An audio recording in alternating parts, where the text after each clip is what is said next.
Wow, this is a big portion. This one has 231 million.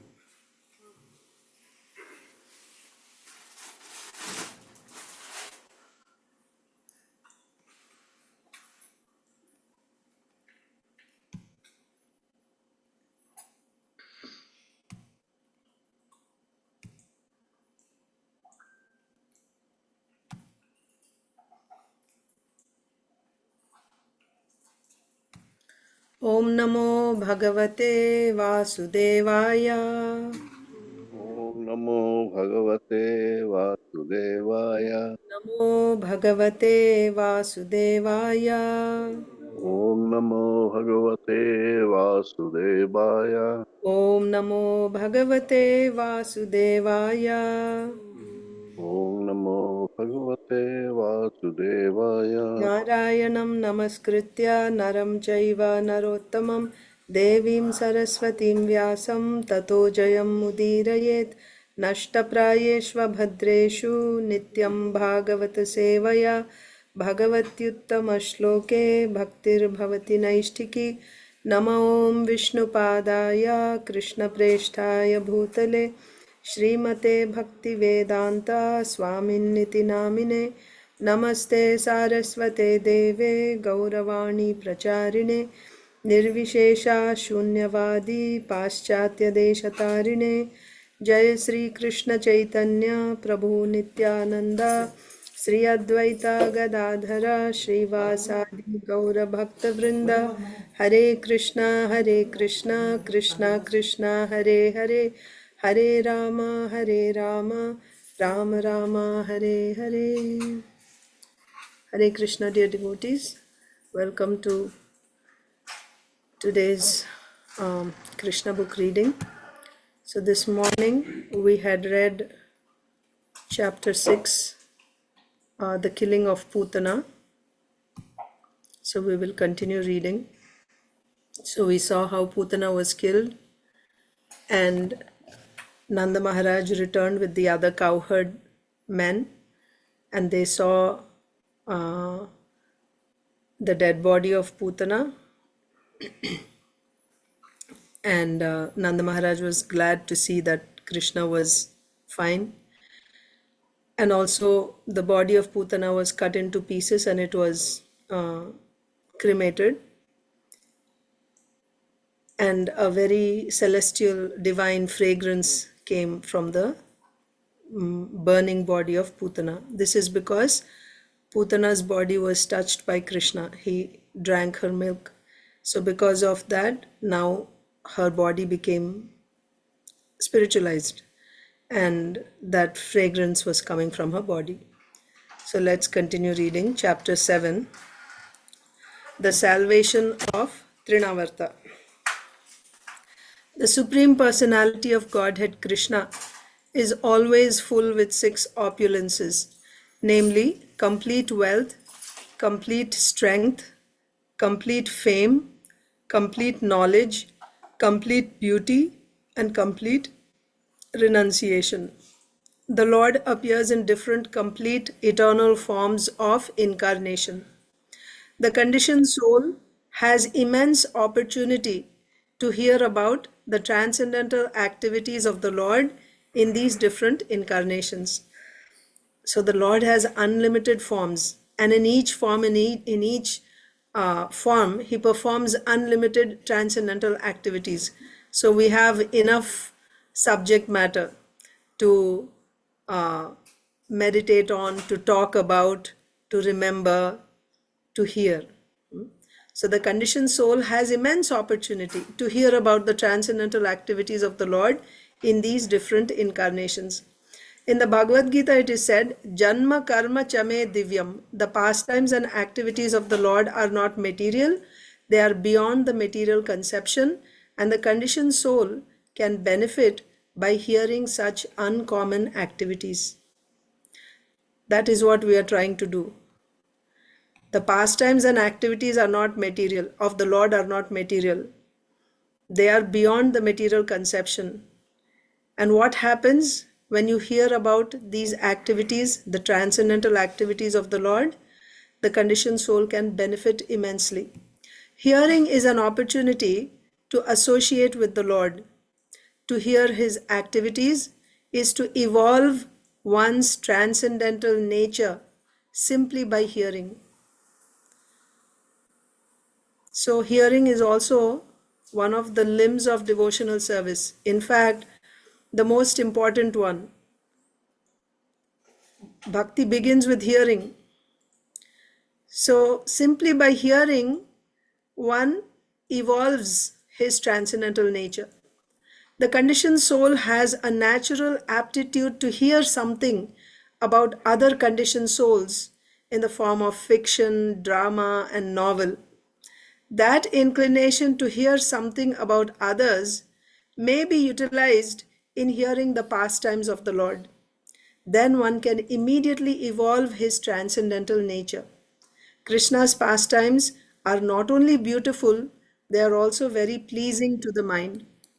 If someone takes advantage of hearing the pastimes of the Lord, the material contamination of dust accumulated in the heart due to long association with material nature can be immediately cleansed.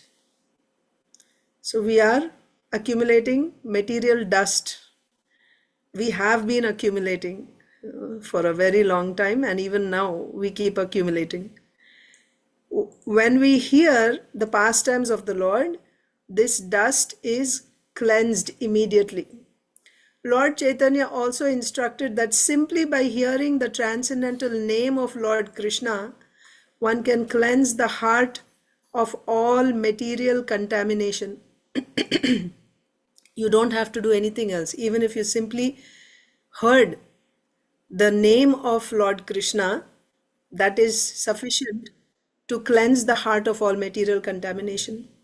There are different processes for self-realization, but this process of devotional service, of which hearing is the most important function, when adopted by any conditioned soul, will automatically cleanse him of the material contamination and enable him to realize his real constitutional position. Conditional life is due to this contamination only. And as soon as it is cleared off, then naturally the dormant function of the living entity rendering service to the Lord awakens.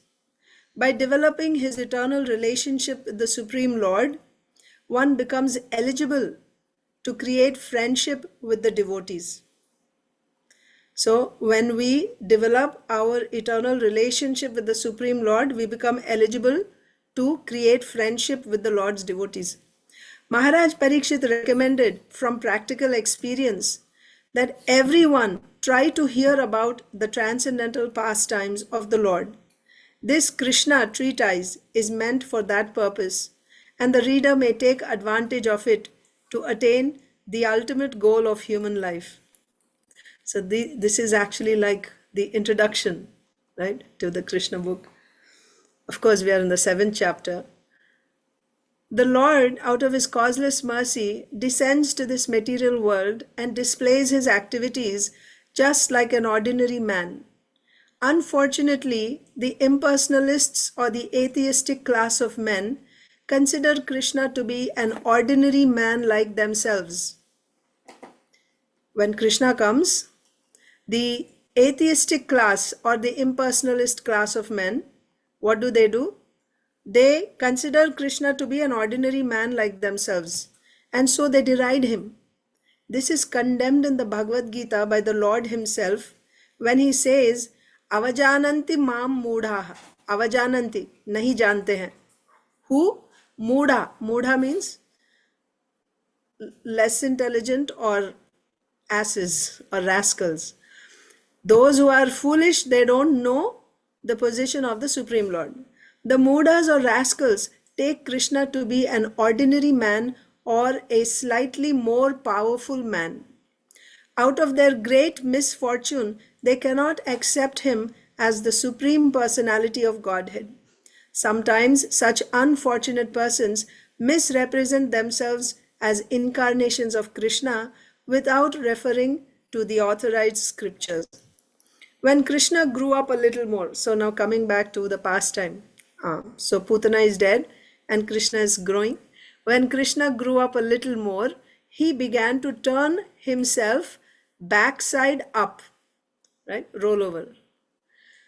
He did not merely lie down on his back.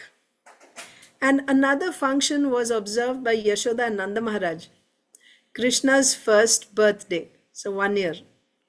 They arranged for Krishna's birthday ceremony, which is still observed by all followers of the Vedic principles. Krishna's birthday ceremony is observed in India by all Hindus, irrespective of different sectarian views. That is Krishna Janmashtami. All the cowherd men and women were invited to participate in the jubilant celebration. A nice band played, and the assembled people enjoyed it. All the learned Brahmanas were invited, and they chanted Vedic hymns for the good fortune of Krishna. During the chanting of the Vedic hymns and playing of the bands, Krishna was bathed by Mother Yashoda, Abhishek. This bathing ceremony is technically called Abhishek, and even today this is observed in all the temples of Vrindavan on Janmashtami Day, or the birthday anniversary of Lord Krishna. On this occasion, Mother Yashoda arranged to distribute a large quantity of grain and first-class cows decorated with golden ornaments were made ready to be given in charity to the learned, respectable Brahmanas. Yashoda took her bath and dressed herself nicely, and taking child Krishna, duly dressed and bathed, on her lap, she sat down to hear the Vedic hymns chanted by the Brahmanas. While Mother Yashoda was listening to the chanting of the Vedic hymns, the child appeared to be falling asleep, and therefore she very silently laid him down on the bed. Being engaged in receiving all the friends, relatives, and residents of Vrindavan on that holy occasion, she forgot to feed the child milk. He was crying, being hungry, but Mother Yashoda could not hear him cry because of the various noises.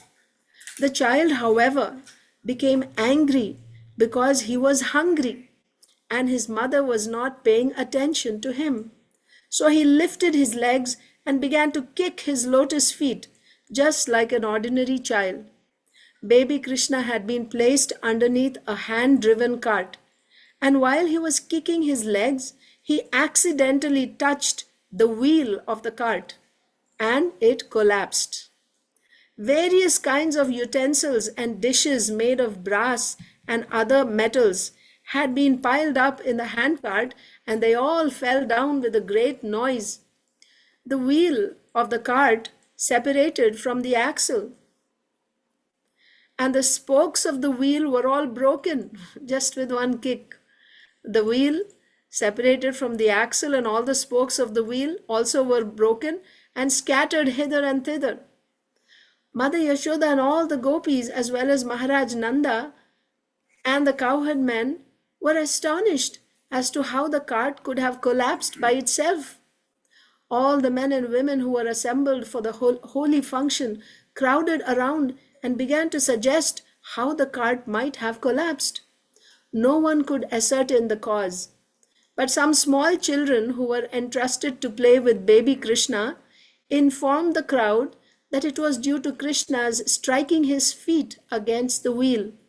They assured the crowd that they had seen how it happened with their own eyes, and they strongly asserted the point.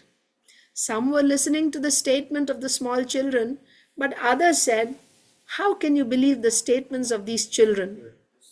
The cowherd men and women could not understand that the all-powerful personality of Godhead was lying there as a baby, and that he could do anything. Both the possible and impossible were in his power. While the discussion was going on, baby Krishna cried. Without remonstration, Mother Yashoda picked the child up on her lap and called the learned Brahmanas to chant holy Vedic hymns to counteract the evil spirits. At the same time, she allowed the baby to suck her breast. If a child sucks the mother's breast nicely, it is to be understood that he is out of all danger. After this, all the stronger cowherd men put the broken cart in order, and all the scattered things were set up nicely as before. The Brahmanas thereafter began to offer oblations to the sacrificial fire with yogurt, butter, kusha grass, and water. They worshipped the Supreme Personality of Godhead for the good fortune of the child. The Brahmanas who were present at that time were all qualified because they were not envious. They never indulged in untruthfulness. They were never proud. They were non-violent, and they never claimed any false prestige. So what is the qualification of the Brahmanas? Not envious, never indulged in untruthfulness, never proud, they were non-violent, and never claimed any false prestige. They were all bona fide Brahmanas, and there was no reason to think that their blessings would be useless. With firm faith in the qualified Brahmanas, Nanda Maharaj took his child on his lap and bathed him with water mixed with various herbs, while the Brahmanas chanted hymns from the Rig, Yajur, and Samavedas. Not Atharva Veda. Atharva Veda consists of all the black magic. So that is used by the tantrics. It is said that without being a qualified Brahmana, one should not read the mantras of the Vedas.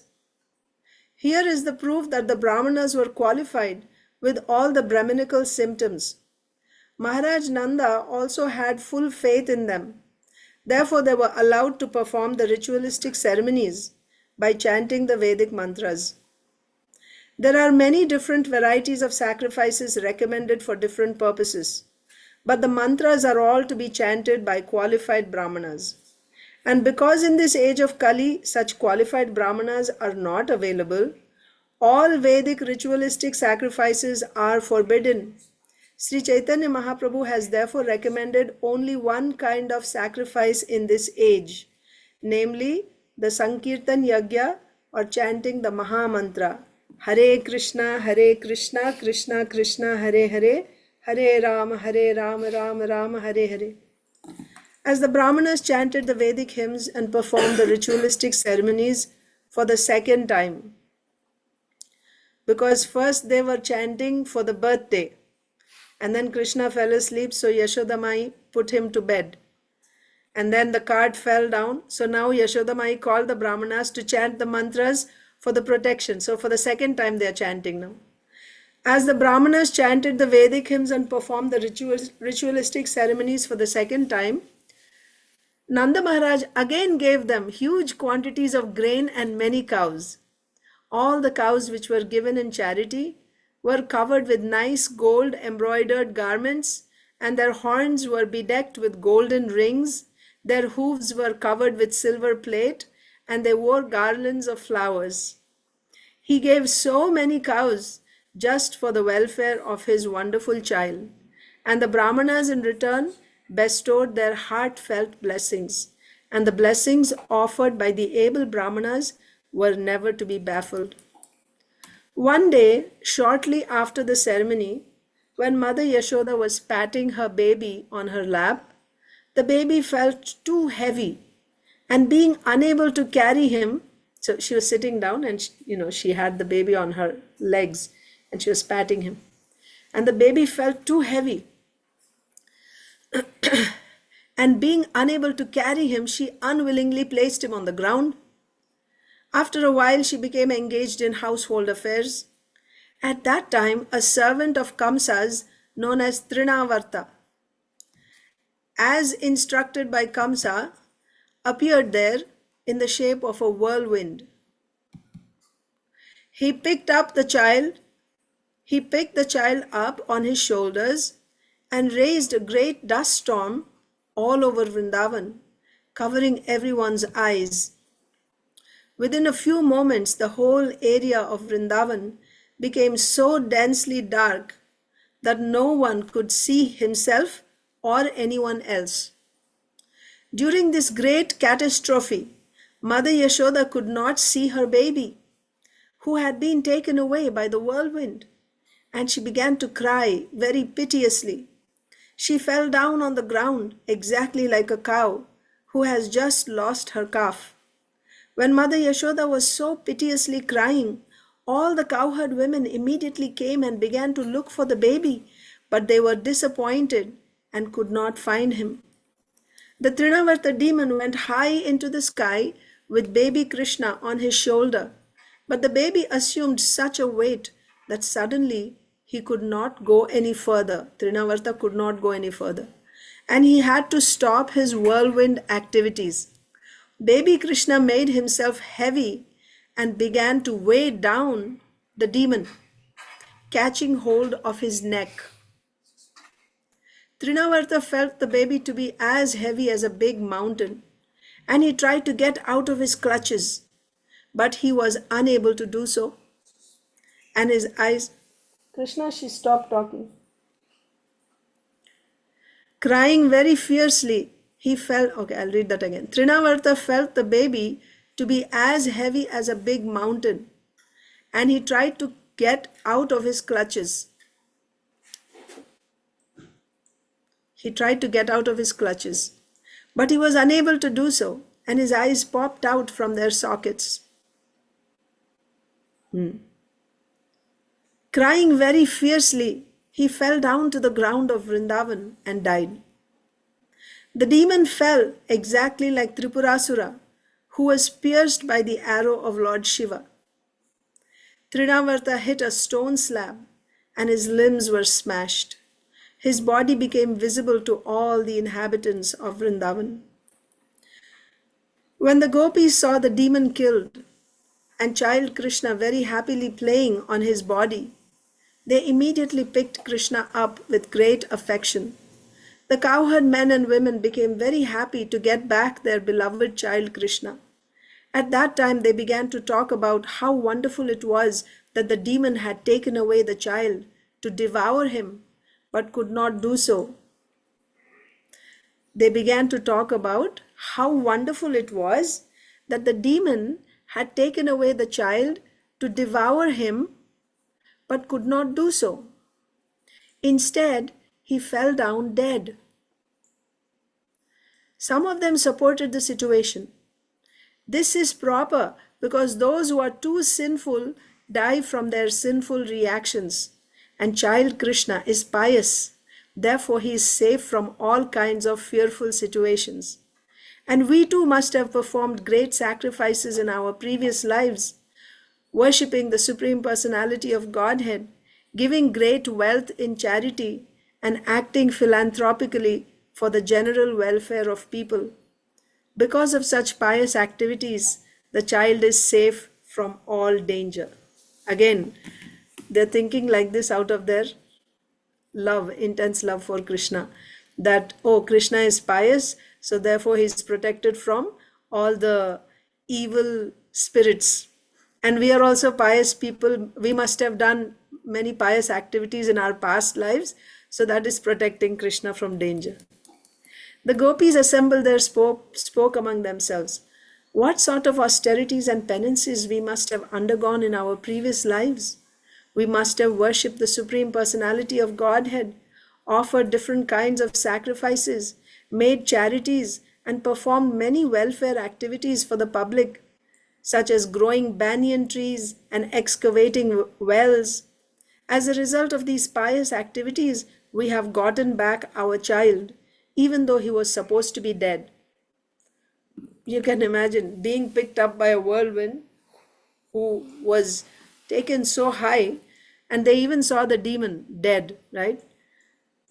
So he was supposed to be dead. Being picked up by this demon, he was supposed to be dead. But still, we got him back. We got him back as a result of all the pious activities that we did. Now he has come back to enliven his relatives. After observing such wonderful happenings, Nanda Maharaj began to think of the words of Vasudeva again and again. Vasudeva had said, I'm foreseeing some danger in Gokul. So once again, Nanda Maharaj is thinking about Vasudeva. After this incident, when Yashoda once was nursing her child and patting him with great affection, there streamed a profuse supply of milk from her breast. And when she opened the mouth of the child with her fingers, after the killing of Trnavarta, when Yashoda was once nursing her child and patting him with great affection, there streamed a profuse supply of milk from her breast. And when she opened the mouth of the child with her fingers, she suddenly saw the universal manifestation within his mouth. She saw within the mouth of Krishna the whole sky, including the luminaries, stars in all directions, the sun, moon, fire, air, seas, islands, mountains, rivers, forests, and all other movable and immovable entities. When Mother Yashoda saw this, her heart began to throb, and she murmured within herself, "How wonderful this is!" She could not express anything, but simply closed her eyes. She was absorbed in wonderful thoughts. Krishna's showing the universal form of the Supreme Personality of Godhead, even when lying down on the lap of his mother, proves that the Supreme Personality of Godhead is always the Supreme Personality of Godhead, whether he is manifested as a child on the lap of his mother or as a charioteer on the battlefield of Kurukshetra. The concoction of the impersonalists that one can become God by meditation or by some artificial material activities is herewith declared false. He was just a baby, and still he was showing the universal form. God is always God in any condition or status, and the living entities are always the parts and parcels of the Supreme Lord. They can never be equal to the inconceivable, supernatural power of the Supreme Personality of Godhead. Thus ends the Bhaktivedanta purport of the 7th chapter of Krishna, the salvation of Trṇāvarta. So then the next chapter is the vision of the universal form. Let me see how big this chapter is.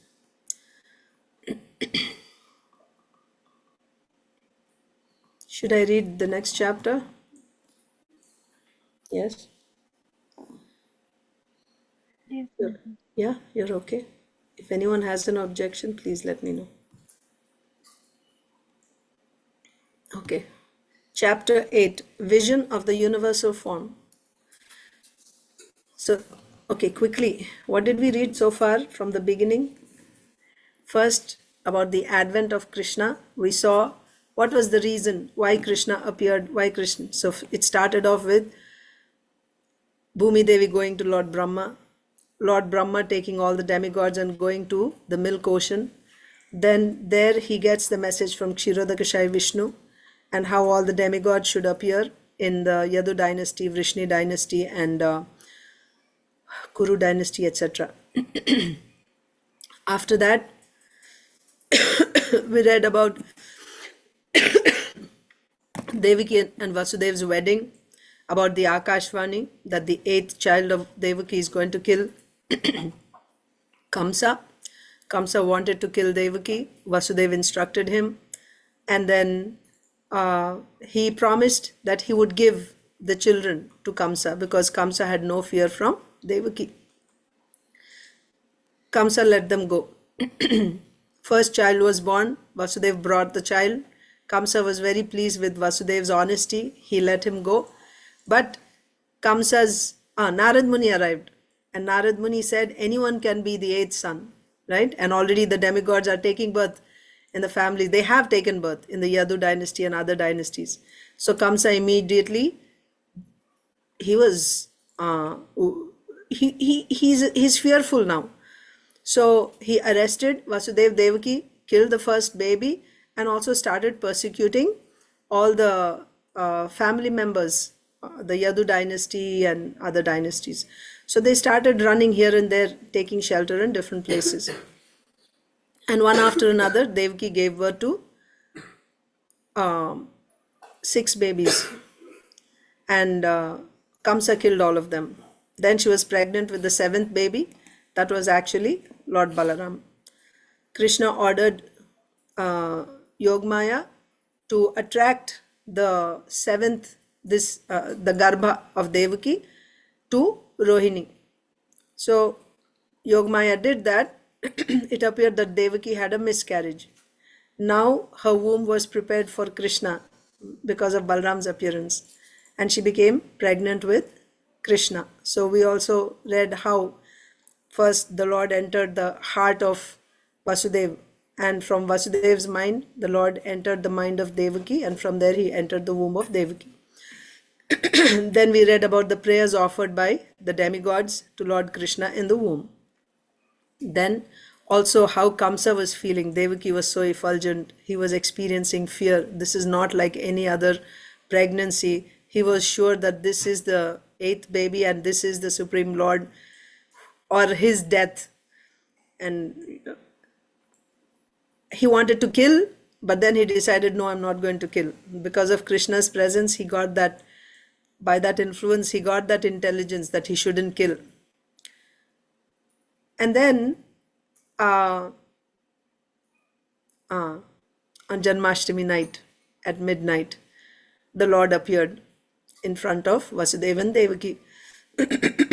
He appeared like a small baby, but with 4 arms, with Shankha Chakra Gada Padma, fully grown hair, fully ornamented and dressed, just to assure them that he is the Supreme Lord. And then Vasudeva offered prayers, Devaki offered prayers, and also she expressed her fear that Kamsa might come and harm him. Then the Lord spoke, assuring them that he is the Supreme Lord, and they had prayed to him. They wanted him as their son. So in the past 2 lives he had come, past 2 births he had come as Prishnigarbha and Vamandev, and now in the 3rd he's coming as Krishna.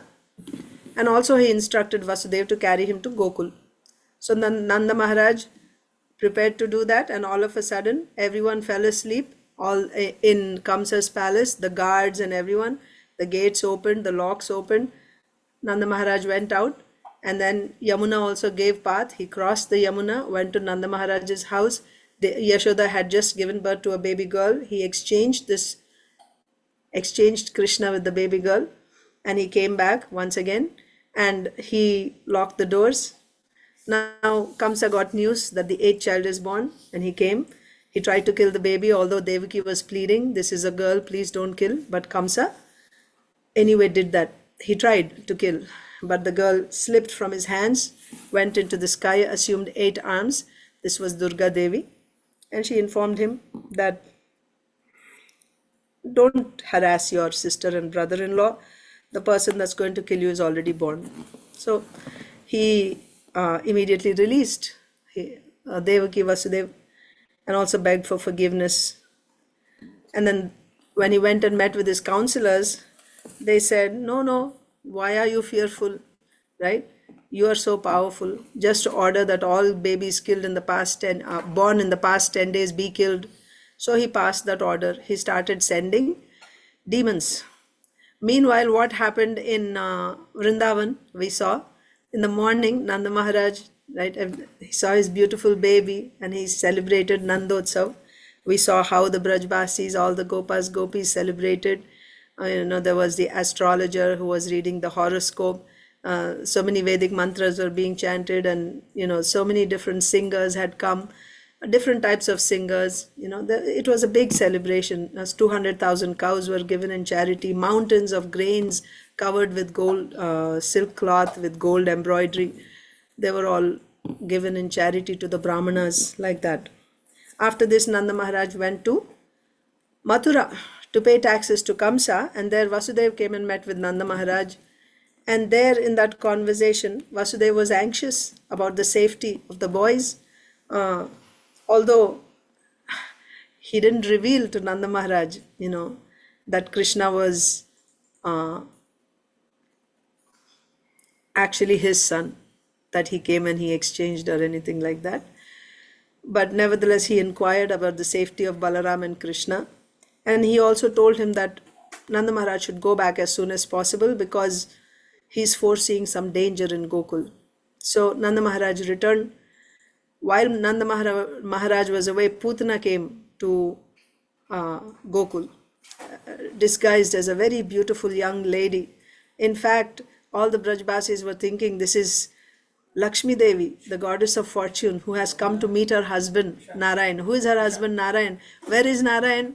So Srila Vishwanath Chakravarti Thakur explains, Lord Narayan is the Ishtadev of Nanda Maharaj. So she has come to the home of Nanda Maharaj to meet her husband Narayan, who is being worshipped by Nanda Maharaj. Narayan being worshipped by Nanda Maharaj. Not that Krishna, not like that. And Devaki and Rohini were thinking, she's Lakshmi Devi who has come to bless our child. Because she had a lotus in her hand, she looked so beautiful. She came, they thought Lakshmi Devi has come to give her benediction, right, nursing the baby. So they also allowed her to go. And then Putana picked up the baby. Krishna closed his eyes. We saw the various reasons why he closed his eyes. And then she wanted to kill him. She had applied poison on her breasts, and she tried to kill the baby so she put her, a nipple inside the mouth of the baby, and Krishna sucked the milk. That means he accepted her motherly affection, and at the same time, actually there was no affection, it was more like a show, but he accepted her as a nurse, and also he sucked out her life. And then Putana tried to get away from, pull Krishna away from her, but she was unable to do that. And because of that pain, she was not able to maintain her form as a beautiful lady. She assumed her real form, which was 12 miles tall, Rakshasi. And she ran out. And as Krishna was sucking out her life air, it was unbearable for her. And she screamed, that sound traveled to all the higher planets all over the earth. And then she fell down on the trees and smashed all the trees. But no homes were destroyed. No Brajbasis or their homes were destroyed. Only the trees were destroyed. And these trees were actually from Kamsa's favorite gardens. That means even in dying, she, her death was also good. She destroyed all Kamsa's trees. And then meanwhile, Nanda Maharaj came back and he saw what happened. And the rest we discussed today. So after Putana was killed, then we saw how, here it is not mentioned in Krsna Book, but that cart that Krishna kicked, there was a demon in that cart called Sakatasura. Sakatasura.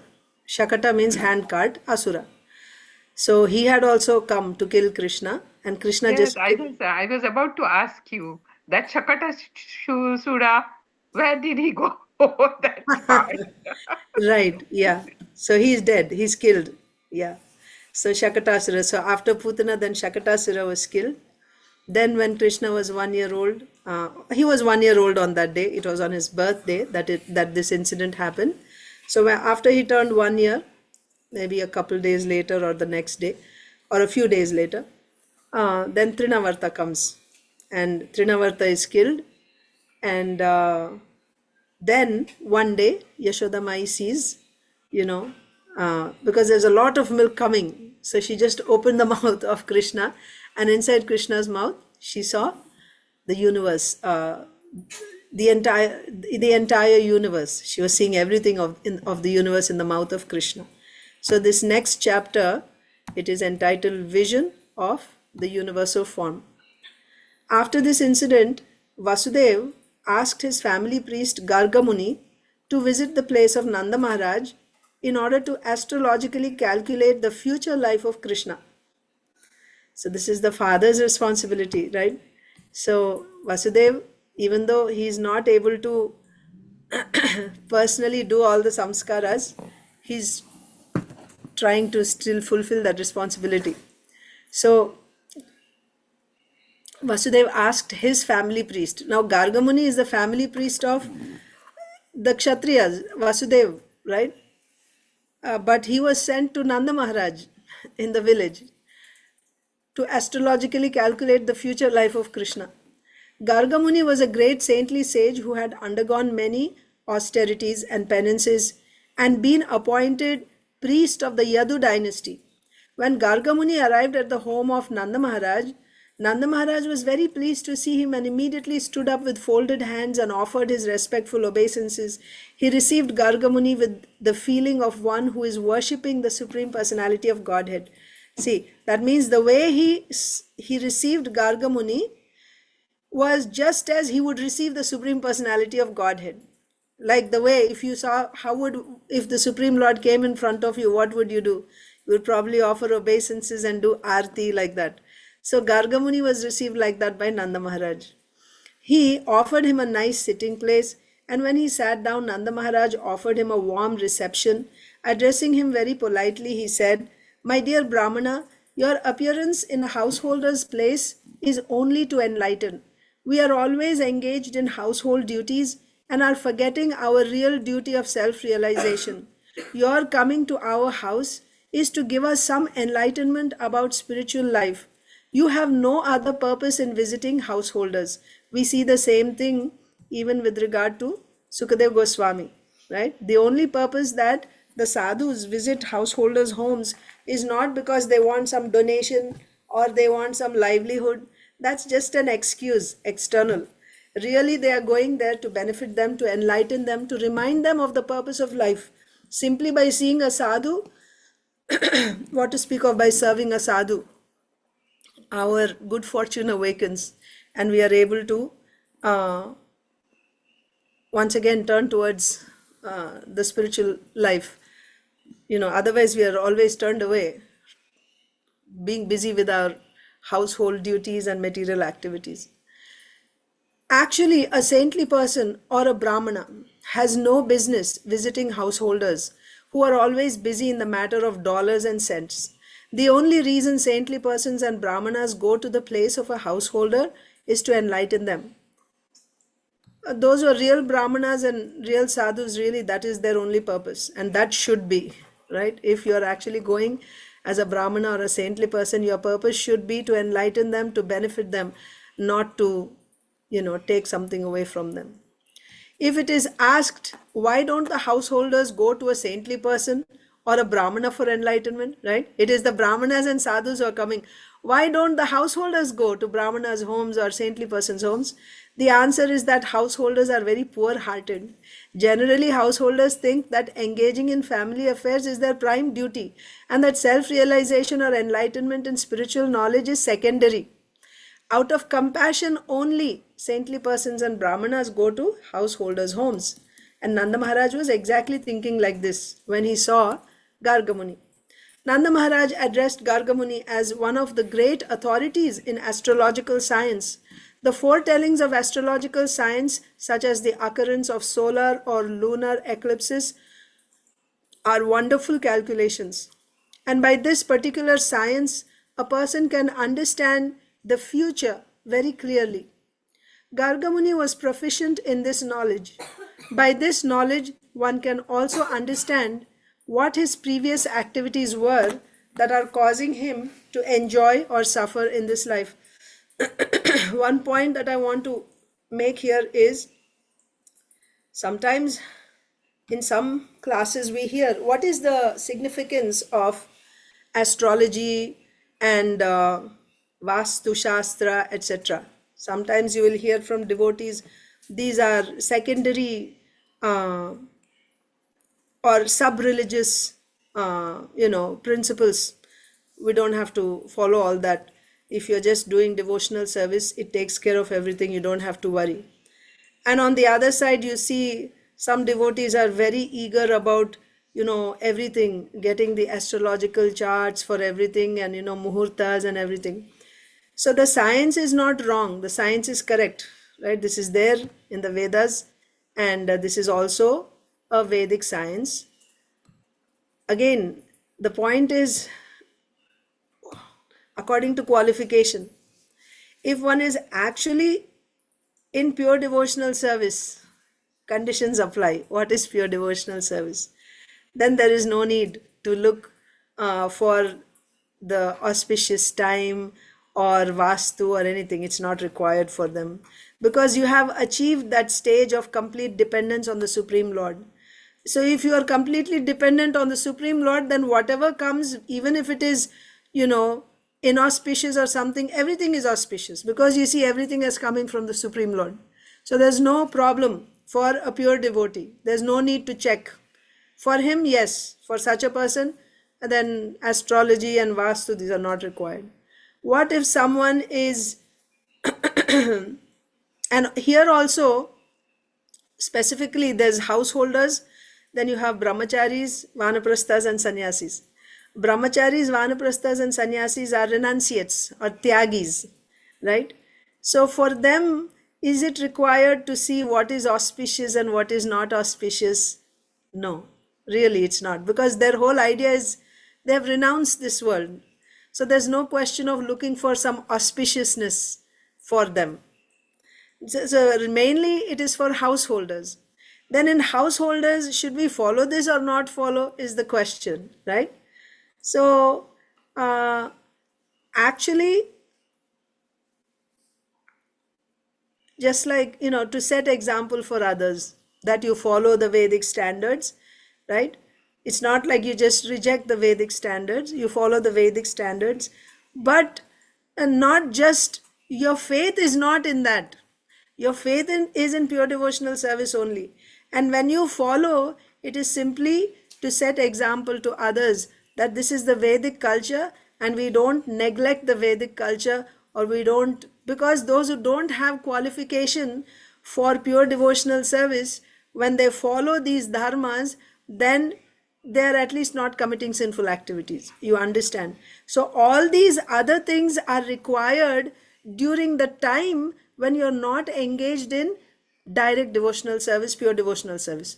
Let's say you're doing that Anyabhilashita Shunyam devotional service you're doing for 2 hours or 4 hours. What about the remaining hours of your life, of your day? During that time, if you're doing some karma and you're not thinking of Krishna, that time should be used in doing Vedic karma instead of doing work which is against the Vedas. That's the whole idea. So then you have to follow the Vedic system, right? Then during that time. So best is if you can actually stretch your bhakti through the whole time, and that will only happen when you get that type of shraddha. It's not going to happen all of a sudden. When we have that type of faith in bhakti, that type of surrender to Krishna, then you will have, your heart you will be trying to do devotional service at every moment. Then how we will get that type of faith? You'll get that type of faith when you get the mercy of a pure devotee. And the mercy of a pure devotee comes how? By giving us instructions, right? When you hear Bhakti Shastras, and in those Bhakti Shastras you hear the importance of bhakti, importance of surrendering to the Supreme Lord. This is the conclusion of the Vedas. By hearing it again and again, and with the mercy of a pure devotee, we will be able to develop that faith. And one last point is, even if you come to the point of pure devotional service, still, just to set example for others, Grihasthas may still follow the Vedic dharmas, only externally to set example to others. Although in their heart of hearts, they don't keep faith in all these things. Their faith is only in Krishna. Mare Krishna rakhe Krishna mare ke. That is their conviction. But externally, they will still, just like you're a devotee, but let's say you're a police officer. You dress up like a police officer and you go to work, isn't it? But in your heart, are you thinking I'm a police officer, or are you thinking I'm a servant of Krishna? If you are a pure devotee, you will not care what you're wearing outside. You will always be in the consciousness that I am a servant of Krishna. But for your job, externally you put on that dress and you do whatever else is required. But constantly your consciousness is I am a servant of Krishna. In the same way, you will be doing the Vedic dharmas externally for the sake of society, to set proper example in society. Especially, this is especially for the grihasthas. Nanda Maharaj addressed Gargamuni as one of the great authorities in astrological science. The foretellings of astrological science, such as the occurrence of solar or lunar eclipses, are wonderful calculations. And by this particular science, a person can understand the future very clearly. Also, at the time of marriage, you compare the astrological charts, right? Yes, grihasthas do that. And they should do that. They should do that. Yeah. Even if you have full faith in Krishna and you're surrendered and you're like, I will accept whatever it is. But again, just to set example, you just do it. You may or may not have faith in that. That's a different thing. I'm not saying you should have faith in that. Of course, if it's a Vedic science, it's a science. Here Prabhupada is saying it is a science, right? It is a science. But it depends on your surrender, how much you're surrendered to Krishna. If you're completely surrendered to Krishna, then you don't have to depend. You don't have to depend on these things. That, oh, my life is going on like this because there was a fault there. That means you still don't have faith in Krishna. You understand? Because when you surrender to Krishna, you just accept whatever comes as coming from Krishna. You don't have anyone else to blame. Whether the way astrological chart or this situation, this person, that person. You understand? But at the same time, understand that the science is not false. The science is real. Garga Muni was proficient in this knowledge, astrological science. By this knowledge, one can also understand what his previous activities were that are causing him to enjoy or suffer in this life. Nanda Maharaj also addressed Garga Muni as the best of the Brahmanas. A Brahmana is one who is expert in the knowledge of the Supreme. Without knowledge of the Supreme Absolute, one cannot be recognized as a Brahmana. This morning we discussed, right? Who is first by samskara, one becomes a Dvija. Dvija becomes a Vipra by studying the Vedas. Vipra becomes a Brahmana by realizing the Param Tattva, right? Absolute truth. And that Brahmana becomes a Vaishnava when he becomes a devotee, pure devotee. Without knowledge of the Supreme Absolute, one cannot be recognized as a Brahmana. The exact word used in this connection is Brahma Vidam. Vidam means one who knows Brahma, the Supreme. So that's how Nanda Maharaj addressed Garga Muni. Brahma Vidam, which means those who know the Supreme very well. An expert Brahmana is able to give reformatory facilities to the subcastes, namely the Kshatriyas and Vaishyas. What are reformatory facilities? Samskaras, right? What samskaras are to be performed to purify yourself. An expert Brahmana is able to suggest to the lower castes, Kshatriyas, Vaishyas. Lower means lower than him. The Shudras observe no reformatory performances. There's only one samskara for the Shudras. What is that? Vivaha samskara, marriage. That's the only samskara. Other than that, there are no samskaras for Shudras. They observe no reformatory performances. The Brahmana is considered to be the spiritual master or priest for the Kshatriya and Vaishya. Nanda Maharaj happened to be a Vaishya and he accepted Garga Muni as a first-class Brahmana. He therefore offered his two foster sons, namely Krishna and Balaram, to him to purify. So, Nanda Maharaj, seeing himself as a Vaishya, is offering his two sons, Krishna Balaram, to Garga Muni for purification through samskara. What samskara happens? Name-giving samskara. Nanda stated that not only these boys, but all human beings, just after birth, should accept a qualified Brahmana as spiritual master. Upon this request, Garga Muni replied, Vasudeva has sent me to see to the reformatory performances of these boys, especially Krishna's. That's interesting, right? Vasudeva, if he had said Balaram only or mainly Balaram, we could have understood because Vasudeva's son is Balaram, Rohini's son. But he has sent me to see to the reformatory performances of these boys, especially Krishna. But if I do so, it may incidentally appear that Krishna is the son of Devaki, since I am Vasudeva's family priest. By saying this, what is Garga Muni revealing? Garga Muni is actually revealing to Nanda Maharaj that Krishna is actually Vasudeva's son. Because I am Vasudev's priest, I have no business here. I should only be naming Vasudev's children. Okay, you may say Vasudev's son Balaram, but then I have come especially, Vasudeva has sent me especially for Krishna. And also that, what else did he say? But if I do so, that means if I actually perform samskaras for Krishna, it may appear that Krishna is the son of Devaki. Right? It may appear. If I do this samskara, and if everyone sees this, they will question, why is Gargamuni doing the name-giving ceremony of Krishna? Is Krishna Vasudev's son? Gargamuni is Vasudev's priest. Is Krishna Vasudev's son? Is that why Gargamuni came to do the name-giving ceremony of Krishna? Like this, Gargamuni is saying to Nanda Maharaj, people will doubt, they will suspect.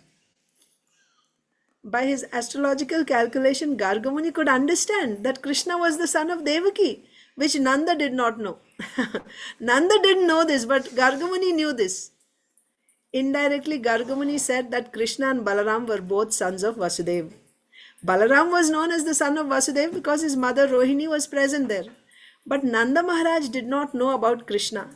Gargamuni indirectly disclosed the fact that Krishna was the son of Devaki. Gargamuni also warned Nanda Maharaj that if he would perform the reformatory ceremony, then Kamsa, who was naturally very sinful, would understand that Krishna was the son of Devaki and Vasudeva. Also think, Gargamuni, being the priest of Vasudeva, goes to Gokul and performs the name-giving ceremony of Krishna, who is supposedly Nanda Maharaj's son, from Kamsa's viewpoint. What will Kamsa suspect? And the age of Krishna, right? Around that time, when the 8th child of Devaki was born, wouldn't Kamsa suspect? So what will he do then? He will directly attack Krishna. If the news reached Kamsa that Gargamuni performed the name-giving ceremony of Krishna, Gargamuni, being the priest of Vasudeva, went somewhere and did the name-giving ceremony of a child, he will immediately suspect. That's what Gargamuni is saying. Gargamuni also warned Nanda Maharaj that if he would perform the reformatory ceremony, then Kamsa, who was naturally very sinful, would understand that Krishna was the son of Devaki and Vasudeva. According to astrological calculation, Devaki could not have a female child. See, you think Kamsa would not have arranged for the astrological chart calculation of Devaki if she could have a female child or not? Even Gargamuni, his yadu dynasty's priest. So Kamsa would have asked even Gargamuni, can Devaki, he's an expert astrologer, he would have asked him, right? How many daughters does Devaki have in her, horoscope? Of course, later on Devaki does have Subhadramayi, but at that time, the 8th child, can it be a daughter? Right? So here Gargamuni is saying that according to astrological calculation, Devaki could not have a female child at that time, although everyone thought that the 8th child of Devaki was female. In this way, Gargamuni intimated to Nanda Maharaj that the female child was born of Yasoda and that Krishna was born of Devaki, and they were exchanged. He also said that Devaki could not have a female child, right? Devaki could not have a female child, but she has. And he also said that Krishna, he indirectly he told that Krishna is the son of Devaki.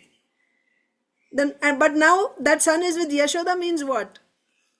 That means that female child was Yashoda's daughter. So indirectly Gargamuni gave all information. In this way, Gargamuni intimated to Nanda Maharaj that the female child was born of Yasoda and that Krishna was born of Devaki, and they were exchanged. Also, the female child Durga had informed Kamsa that the child who would kill him was already born somewhere else. Gargamuni stated, if I give your child a name and if he fulfills the prophecy of the female child to Kamsa, then it may be that the sinful demon will come and kill this child also after the name-giving ceremony. But I do not want to become responsible for all these future calamities by So if you do a big name giving ceremony, and if Kamsa comes to know of this, then maybe he will come and kill Krishna. I don't want to be responsible for this. On hearing the word, because Kamsa already knows that the child that would kill him is already born. So that's why he's looking. He is prepared to kill all children born in the past 10 days. When he gets, a critical information like this, you think he won't go to kill that child? So this is what Gargamuni said to Nanda Maharaj. On hearing the words of Gargamuni, Nanda Maharaj said, if there is such danger, then it is better not to plan any gorgeous name-giving ceremony. It would be better for you to simply chant the Vedic hymns and perform the purificatory process. We belong to the twice-born caste, and I am taking this opportunity of your presence. So please, perform the name-giving ceremony without external pomp. Right? We won't have a big ceremony, no festival, nothing. Just you chant the mantras and you give the name. That's all. Nanda Maharaj wanted to keep the name-giving ceremony a secret and yet take advantage of Gargamuni's performing the ceremony.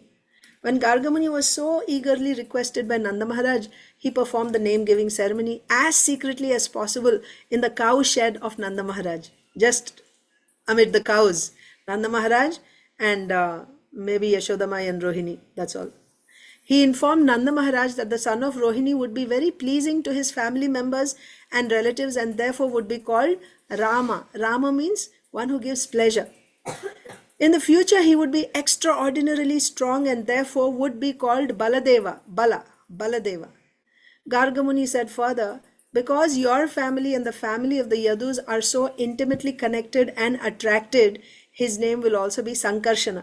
He's connecting both the families, right? He's born as the son of Vasudeva, but he's raised in Nanda Maharaj's family, Nanda Maharaj's house. So he's the connection between both the families.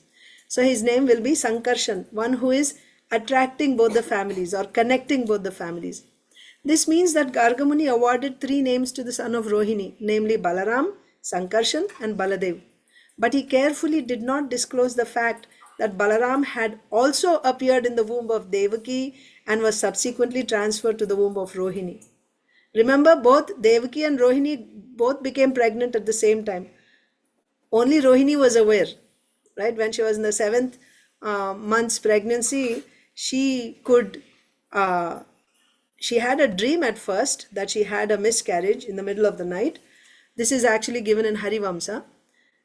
She had a dream that she had a miscarriage. And then when she woke up, she saw that she actually had a miscarriage. There was no baby in her womb. And she was completely devastated.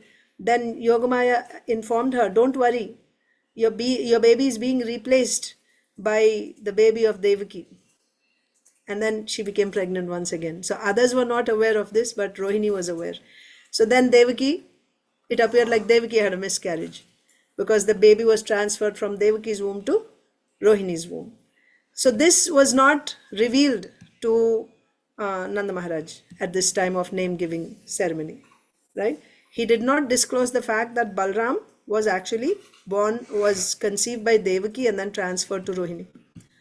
Gargamuni then informed Nanda Maharaj, as far as your son is concerned, because Nanda Maharaj is seeing Krishna as his own son, as far as your son is concerned, this child has taken different bodily complexions in different yugas, millennia. First of all, he assumed the color white, then the color red, and then the color yellow, and now he has assumed the color black. Besides that, he was formerly the son of Vasudeva. Therefore, his name should be Vasudeva as well as Krishna. Formerly, he was the son of Vasudeva. Formerly means when, right? So his name will be Vasudeva, and also he will be known as Krishna, right? Most attractive. Some people will call him Krishna and some will call him Vasudeva. But one thing you must know, this son has had many other names and activities due to his different pastimes. Gargamuni further hinted to Nanda Maharaj that his son would also be called Giridhari because of his uncommon pastime of lifting Govardhan hill. Since Gargamuni was an astrologer, he could understand everything past and future, and thus he said, I know everything about his activities and names, but others do not know. This child will be very pleasing to all the cowherd men and cows. Being very popular in Vrindavan, he will be the cause of all good fortune for you. Because of his presence, you will overcome all kinds of material calamities despite opposing elements. That means there will be problems, but you will overcome all those problems because of Krishna. Gargamuni continued to say, "My dear king of Raja, in his previous births, this child, do you want me to stop here? It's already 7:15. You may have other, yeah, so there's quite a bit still, and it may well go up to 8 o'clock. So I don't know. We can stop here and continue in the morning, right? We started at about 6:36, I think. Yeah? So we'll do it tomorrow. Thank you. Hare Krishna. Srila Prabhupada ki jai. Thanks. Hare Krishna Mataji.